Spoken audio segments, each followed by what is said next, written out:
Memorials of a Tour in Scotland 1814 I suggested by a beautiful ruin upon one of the islands of Loch Lomond. William Wordsworth I to barren heath, bleak moor, and quaking fen, or depth of labyrinthine glen, or into trackless forest set with trees, whose lofty umbrage met world-wearied men with rue of yore, penance their trust, and prayer their store, and in the wilderness were bound to such apartments as they found, or with a new ambition raised, that God might suitably be praised. Too high lodged the warrior, like a bird of prey, or where broad waters round him lay, but this wild ruin is no ghost of his devices buried, lost. Within this little lonely isle there stood a consecrated pile, where tapers burned, and mass was sung, for them whose timid spirits clung to mortal succor, though the tomb had fixed, forever fixed, their doom. 3 Upon those servants of another world, when madding power her bolts had hurled, their habitation shook. It fell, and perished, save one narrow cell, whither, at length, a wretch retired who neither grovelled nor aspired. He, struggling in the net of pride, the future scorned, the past defied, still tempering, from the unwieldy forge of vain conceit, an iron scourge. For a proud remnant was he of a fearless race, who stood and flourished face to face with their perennial ills.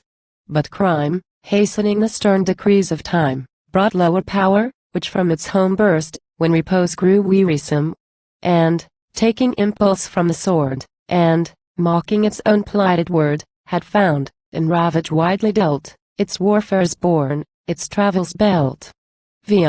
All were dispossessed, save him whose smile shot lightning through this lonely isle. No right had he but what he made to this small spot, his leafy shade. But the ground lay within that ring to which he only dared to cling, renouncing here, as worse than dead, the craven few who bowed the head beneath the change, who heard acclaim how loud, yet lived in peace with shame. 6 From year to year this shaggy mortal wend, so seemed it, down a strange descend, till they, who saw his outward frame, fixed on him an unhallowed name. Him, free from all malicious taint, and guiding, like the Patmos saint, a pen unwearied to indite, in his lone isle, the dreams of night. Impassioned dreams, that strove to span the faded glories of his clan. 7 suns that through blood their western harbor sought, and stars that in their courses fought. Towers rent, winds combating with woods, lands deluged by unbridled floods, and beast and bird that from the spell of sleep took import terrible. These types mysterious, if the show of battle and the rooted foe had failed, would furnish an array of matter for the dawning day. 8 How disappeared he? Asked the newt and toad, inheritors of his abode. The otter crouching undisturbed, in her dank cleft.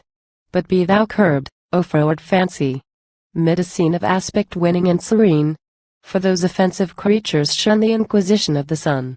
And in this region flowers delight, and all is lovely to the sight.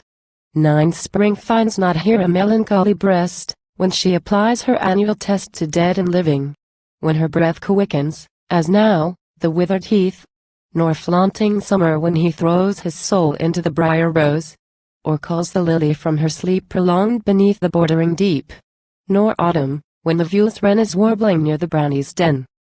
Wild grey leek, beauteous as the chosen spot in Nisa's isle, the embellished grot, whither, by care of Libyan Jove, high servant of paternal love, young Bacchus was conveyed to lie safe from his stepdame Rhea's eye, where bud, and bloom, and fruitage, glowed, close crowding round the infant god.